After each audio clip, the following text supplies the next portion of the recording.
Membaca pikiran dan karakter seseorang secara instan. 17 trik psikologi ini. Ketika bertemu seseorang untuk pertama kalinya, pada umumnya pikiran kita sudah pasti dipenuhi oleh rasa penasaran tentang bagaimana sifat karakter dan pemikiran orang tersebut.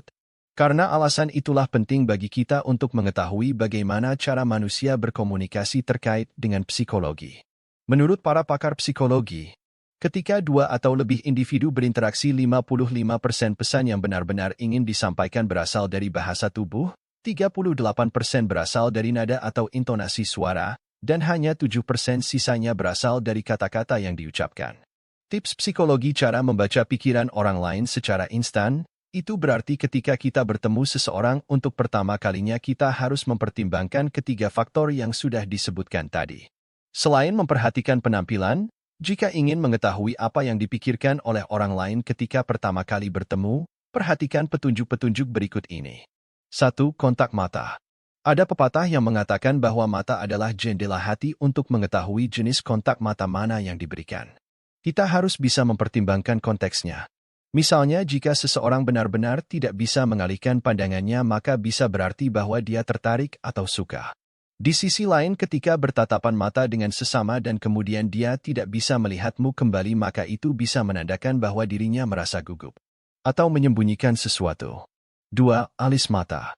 Bila ingin melihat seberapa nyaman orang lain ketika berbicara denganmu, maka lihatlah alis matanya. Ada 3 emosi utama yang membuat alis manusia terangkat, yaitu terkejut, khawatir, dan rasa takut. Cobalah untuk mengangkat alis matamu ketika sedang mengobrol santai dengan teman terdekat, pasti akan sulit. Jika kamu berbicara dengan seseorang dan dia mengangkat alisnya padahal topik pembicaraan kalian tidak menyebabkan rasa terkejut, khawatir, atau takut, berarti individu tersebut merasa tidak nyaman. 3. Senyuman. Dalam hal tersenyum, mulut dan bibir bisa berbohong tetapi tidak dengan mata.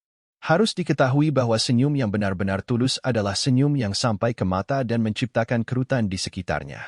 Manusia sering tersenyum untuk menyembunyikan apa yang sebenarnya mereka pikirkan dan rasakan. Jadi lain kali jika kamu ingin tahu apakah senyum orang lain tulus atau tidak, perhatikan kerutan di sekitar area matanya. Jika tidak ada kerutan, maka itu berarti mereka menyembunyikan sesuatu. 4. Apa yang diucapkan. Kalau kamu bertemu seseorang untuk pertama kalinya dan dia terus-menerus membicarakan hal-hal positif seperti memuji pasangan atau rekan kerjanya, kemungkinan besar individu tersebut memiliki kepribadian yang cukup baik.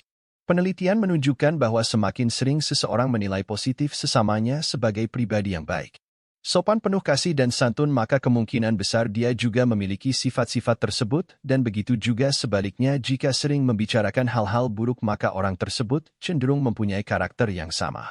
5. Bahasa. Bahasa adalah sebuah bentuk komunikasi nonverbal seperti gerakan tangan, ekspresi wajah, postur tubuh di lengan dan kepala. Pada dasarnya, bahasa merupakan sebuah cara yang bagus untuk mengetahui pikiran lawan bicara kita dengan memperhatikan seluruh aspeknya. Misalnya, jika seseorang menggunakan nada monoton untuk merespon perkataanmu, maka kemungkinan besar dia tidak suka atau tidak tertarik dengan kata-kata yang kamu lontarkan. Lalu kalau ada yang menggunakan sarkasme, itu menandakan bahwa apa yang sebenarnya ingin dikatakan berkebalikan dengan apa yang diucapkannya. Jadi, perhatikanlah penekanan yang diberikan lawan bicaramu ketika bertutur kata dan lihat bagaimana cara pelafalannya. Ini dapat memberikanmu petunjuk tentang apa niat mereka yang sesungguhnya. 6. Melirik ke samping. Ketika kamu bertemu seseorang, jika dia benar-benar antusias ingin menemuimu, maka ingatlah bahwa tubuhnya pasti akan menghadap ke arahmu dan dia juga akan melakukan kontak mata. Di sisi lain, kalau bertemu dengan individu yang langsung melirik ke samping saat berjumpa denganmu, maka itu bahasa tubuh yang menunjukkan bahwa mereka ingin pergi. 7. Frekuensi mengangguk. Pada umumnya, mengangguk merupakan tanda untuk menyetujui sesuatu, akan tetapi harus diketahui apabila ada orang yang mengangguk terus-menerus tanpa adanya kesepakatan. Ketika memberi instruksi kepada, misalnya, teman atau bawahanmu dan mereka mengangguk secara eksklusif, itu berarti mereka khawatir tentang apa yang kamu pikirkan dan bertanya-tanya apakah kemampuan mereka dalam mengikuti aba-aba diragukan atau tidak. 8. Dagu dan rahang. Ketika manusia mencoba membuat keputusan, maka menggosok dagu dan melihat ke arah atas, bawah, atau samping adalah hal yang cenderung dilakukan. Hal ini menandakan pemikiran yang keras lalu perlahan, yang menandakan seseorang sedang mengalami stres yang mendalam dan merasa tidak nyaman dengan situasi sekitar.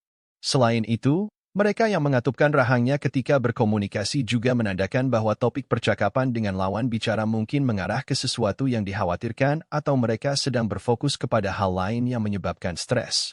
9. Postur tubuh. Postur tubuh ternyata bisa memberikan beberapa petunjuk tentang tingkat kepercayaan diri manusia, misalnya jika seseorang berjalan tegak dengan bahu ke belakang dan melihat lurus ke depan. Hal ini mengindikasikan bahwa dia merasa baik tentang dirinya dan juga percaya diri. Namun kalau ada individu yang membungkuk dan melihat ke bawah ketika mereka berjalan, maka ini mungkin mengindikasikan kerendahan diri dan kurang percaya diri. 10. Menggosok tangan.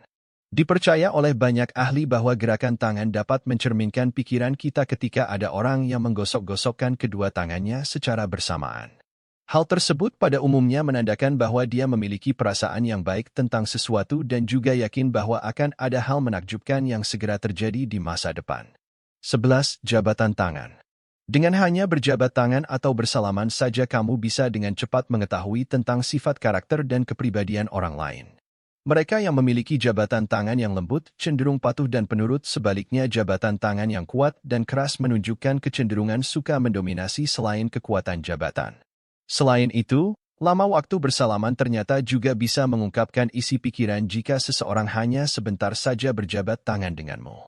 Hal itu menunjukkan bahwa dia tidak ingin memiliki hubungan yang dalam denganmu. Di sisi lain, jabatan tangan yang lama mengindikasikan bahwa orang itu berniat untuk menjalin relasi yang dalam bersama kamu. 12. Condongan tubuh. Jika ada orang yang mencondongkan tubuhnya ke arahmu ketika kalian sedang berbicara, maka ini menunjukkan bahwa dia tertarik dengan apa yang kamu katakan dan menaruh rasa hormat kepadamu. Lalu, ketika kamu sedang berbicara dan seseorang mendekat kemudian mencondongkan tubuhnya ke arahmu, maka itu menunjukkan bahwa dia ingin curhat. Selain itu, kalau ada yang bersandar ke belakang atau menjauhkan tubuhnya darimu ketika kalian sedang berbicara, menunjukkan bahwa orang tersebut bosan dengan topik pembicaraan dan mungkin merasa tidak nyaman. 13. Cara memegang bayi. Mungkin beberapa dari kamu menganggap ini aneh, tetapi cara memegang bayi ternyata bisa mengungkapkan banyak hal. Jika kamu bertemu dengan seseorang untuk pertama kalinya dan kebetulan dia baru saja menjadi ibu atau ayah, coba lihat lengan mana yang digunakan untuk menggendong bayi mereka. Studi menunjukkan bahwa ibu yang bahagia cenderung menggendong bayi mereka menggunakan lengan kiri mereka. Sedangkan ibu yang stres dan depresi cenderung menggendong bayi mereka menggunakan lengan kanan. 14. Kaki dan lengan yang menyilang. Pernahkah kamu bertemu dengan orang yang menyilangkan kaki atau lengan mereka ketika kalian sedang berbicara? Jika kamu sedang berkencan untuk pertama kalinya atau sedang mencoba memberikan masukan kepada temanmu dan kemudian mereka menyilangkan kaki atau lengan, maka ini bukanlah pertanda baik. Lengan dan kaki yang disilangkan adalah penghalang fisik yang menunjukkan bahwa seseorang tidak terbuka dan kurang suka terhadap apa yang kamu katakan. Secara psikologis, menyilangkan kaki atau lengan menandakan adanya sesuatu yang menghalang baik secara fisik, mental, dan emosional. Maka dari itu, meskipun orang-orang tersenyum dan terlibat dalam percakapan yang menyenangkan, bukan berarti mereka selalu terbuka dan setuju dengan semua yang dikatakan. Jika lengan dan kakinya tersilang, pada hal yang sama arah kaki juga bisa mengungkapkan banyak hal. Jika ada yang menyukaimu, maka kedua kakinya akan mengarah kepadamu ketika kalian sedang berbicara. Lalu, kalau seseorang ingin pergi, maka dia akan mengarahkan kakinya ke arah pintu ketika kamu sedang berkomunikasi dengannya. 15. Sepatu seseorang.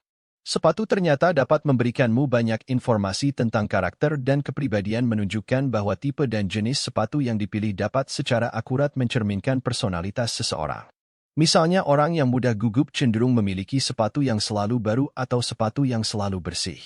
Lalu individu yang ramah cenderung suka memakai sepatu yang praktis dan kemudian mereka yang agresif cenderung menyukai sepatu boots. 16. Penampilan seseorang. Bagaimana orang-orang berpakaian dan menampilkan diri dapat mengungkapkan banyak hal tentang mereka. Pribadi yang menata rambutnya dengan rapi, memakai pakaian yang telah disetrika dan memperhatikan gaya secara keseluruhan menunjukkan bahwa mereka detail dan suka memperhatikan hal-hal kecil.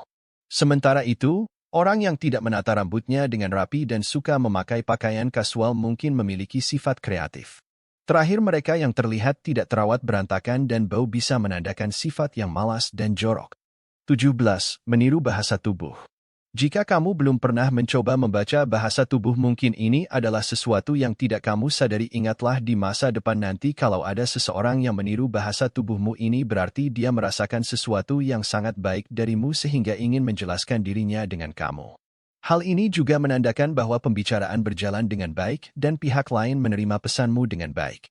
Aksi meniru bahasa tubuh dilakukan secara tidak sadar karena pada dasarnya tidak ada manusia yang dengan sengaja ingin meniru orang lain, tetapi ketika kita merasa nyaman dengan seseorang maka kita memiliki kecenderungan untuk meniru apa yang dilakukannya. Beberapa dari kita ada yang cukup lihai dalam membaca bahasa tubuh orang lain. Sementara beberapa dari kita ada yang tidak bisa melakukannya. Membaca pikiran dan perilaku orang lain tidaklah mudah, akan tetapi jika kamu bisa melakukannya maka ini pastinya akan sangat membantu. Tentu saja setiap individu itu berbeda satu dengan yang lainnya. Mungkin beberapa tips psikologi di atas tidak bisa akurat 100%. Meski begitu, mudah-mudahan dengan 17 tips tersebut Anda bisa menjadi lebih baik dalam membaca pikiran dan karakter orang lain. Akhir kata, terima kasih telah menyaksikan hiburan ini. Jangan lupa subscribe agar tidak ketinggalan update pengembangan diri di video berikutnya.